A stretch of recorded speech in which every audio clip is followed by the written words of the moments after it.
আর কেউ যদি কিছু করে থাকে আমাদের দায়ী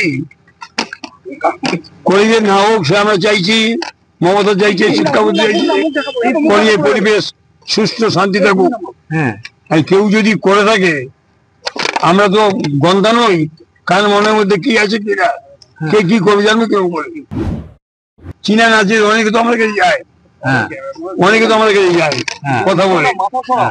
এবং চীনা দুই রকম আছে, একটা হচ্ছে এমনি চিনি আর খুব মানে ঘনিষ্ঠ, কি বলো গৌরবের চিনি, ও তো খুব কলেজে পড়তো, সে জানাশোনা।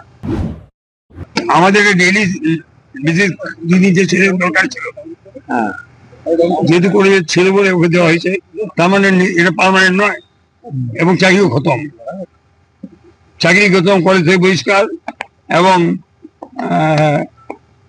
আমরা তার নিন্দা করি এবং কড়া ব্যবস্থা চাই। সরকার সর্ব সাহায্য করবে, কর্তৃপক্ষ সর্ব সাহায্য করবে তদন্তের জন্য।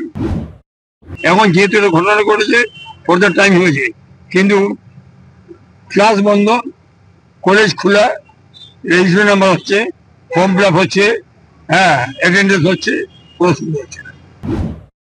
এতদিন অনেক কিছু ধরা পড়বে। ব্যাপার হচ্ছে কলেজ কর্তৃপক্ষ তার সুবিধার্থে কাজ করার চেষ্টা করে কলেজের পরিবেশটা ভালো রাখার জন্য। মিটিং ডাকতে লোককে বলতে হবে না, এত মিটিং জিবি মিটিং ডাকতে গেলে সবাইকে পেতে হবে, সবাই তো কাজ অসুবিধা থাকতে পারে। আমি জেনে বলবো না, শনিবার ছুটি, রোববার ছুটি, মিটিং করে ডাকবে। আজকে মিটিং করে সবাই ছিল, আপত্তি করে আমাদের জিবির মধ্যে কোনো দ্বন্দ্ব নেই, দ্বন্দ্বটা আপনারা বাড়ি দিচ্ছে।